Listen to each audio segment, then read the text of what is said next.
how to get a chargeback on Whop.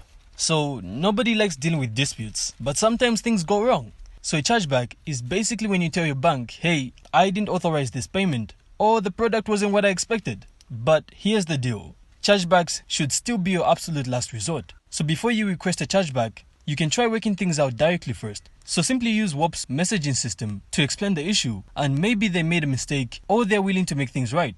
And if the seller still isn't helpful, you can try reaching out to Whop's customer support, explain the situation clearly, and provide all the information. And if you've tried everything and you still feel like a chargeback is necessary, you can then try explaining the issue to the bank or credit card company. So be prepared to provide other evidence like order confirmations, screenshots of conversations, and anything else that might support your claim.